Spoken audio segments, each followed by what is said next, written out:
Jadi kalau ditanya apa sih kebijakan efisiensi ini sebenarnya? Gelap. Kan begitu lagi nih. Kemudian kita tanya, kemana 300 triliun itu hasil efisiensi? Penjelasan dari para jagoan-jagoan komunikasi itu, ya kan? Kalau di TV semangat, coba efisiensi perjalanan. Itu kalau dipotong 5% bisa bangun 90.000 sekolah, 30.000 sekolah. Bisa bangun sekian puskesmas. Ternyata gak ada untuk itu. Adanya untuk sebagian untuk makan bergizi gratis, selebihnya masuk dan antara. Jadi yang diomongin selama ini omong kosong oleh orang-orang komunikasi istana. Jadi kalau ditanya lagi, gimana dong? Berat, gelap. Jadi ini problem kita. Maka ketika adik-adik mahasiswa ini bilang, kami akan turun, apalagi ditantang Pak Jokowi nih.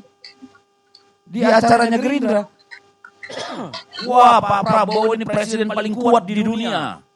Tidak ada satupun yang berani mengkritik. Dijawab tuntasnya sama mereka. Di seluruh Indonesia mereka turun di jalan. Yang provokasi Pak Jokowi.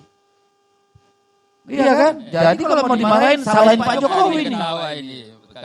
Lah ya kan logis soalnya. Logis kan? Karena ya itu problem Bang. Jadi kita kalau memang kita sayang sama Presiden Prabowo pada pemerintahan ini, bahwa kita berharap memberikan mereka mandat untuk membawa kita pada masa depan yang lebih baik, telan dong pil pahit ini. Kunyahlah itu, digest itu, cerna, lalu perbaiki. Karena dari 13 tuntutan yang disampaikan oleh anak-anak mahasiswa ini, semuanya daging Bang. Daging semua ini barang. Saya bacakan. 1, ciptakan pendidikan gratis, ilmiah dan demokratis. Menteri Keuangan membantah ada pemotongan. Ya untuk yang existing mungkin gak dipotong. Ya. Tapi berapa yang nambah untuk 2025? KIP kuliah dan PIP? Gak dikasih tahu. Kan gak dikasih tahu. 2024 aja udah dipotong Bang. Penerima manfaat itu. Tapi gak dijelasin. Soal tukin tadi Bu Leli. Kemarin adik-adik ini demo banyak bisikin. Tolong perjuangkan kami juga. Tukin dosen gak ada keluar. No. Tapi kita bilang tidak ada pemotongan di sektor pendidikan. Ya, dibilang tidak ada pemotongan sektor pendidikan. Data kita dari Banggar ada dong. Dipotong. Pak Prabowo baru 100 hari. Bukan, kan saya mau bilang yang dibantai Ibu Sri Mulyani juga bilang tidak ada pemotong anggaran. Ada.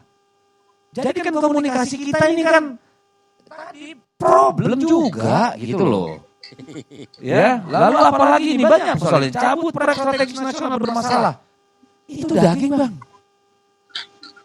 Dalam banyak kasus Rempang, ya, PIK, di tempat saya KIPI sana, di banyak tempat lain, meminggirkan rakyat Bang, memiskinkan rakyat.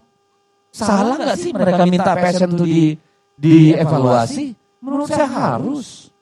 Dan Pak Presiden sudah bilang saya akan evaluasi. Cuma yang terjadi kan kemarin dalam kasus pagar laut. Begitu dicabut angkatan laut, hilang cerita itu. Malah yang keluar cerita, kader PDIP ikut pagar laut. Sekarang itu ada proses hukum kok, sudah ada tersangka.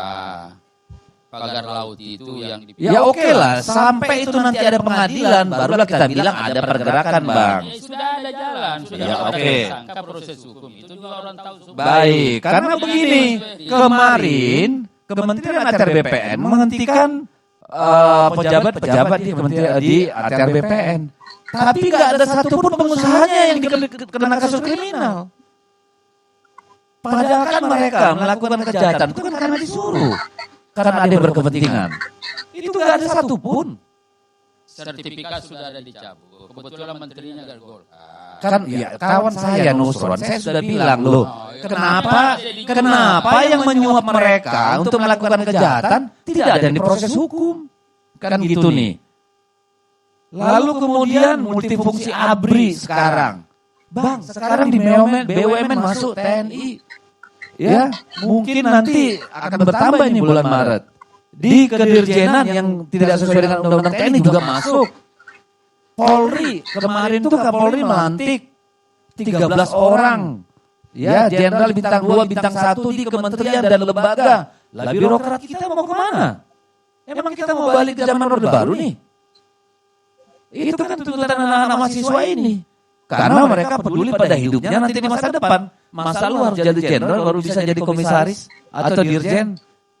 Saya betul-betul sedih ketika kemudian nih buzzer-buzzer bayaran ini, saya nggak tahu apakah itu tanda kutip buzzer arahan istana atau buzzer-buzzer yang dari dulu itu mendukung Jokowi, tapi berusaha mendowngrade gerakan anak-anak nurani bangsa ini. Ini mahasewa, bayaran, diorder oleh PDI Perjuangan. Ini tidak anak-anak yang nggak punya otak. Ini yang brengsek bukan influencer yang dibayar ini. Ini mandor-mandor yang nyuruh, yang membuat narasi itu. Coba ditanya, siapakah mereka itu? Kalau saya ada, tapi kan gak enak nanti saya nyebut orang-orang itu juga kok. Tahu kita. Lalu kemudian apa? Saya sering mau bilang begini bang, satu negara akan rusak kalau hukumnya rusak. Kenapa investasi gak mau datang ke negeri kita?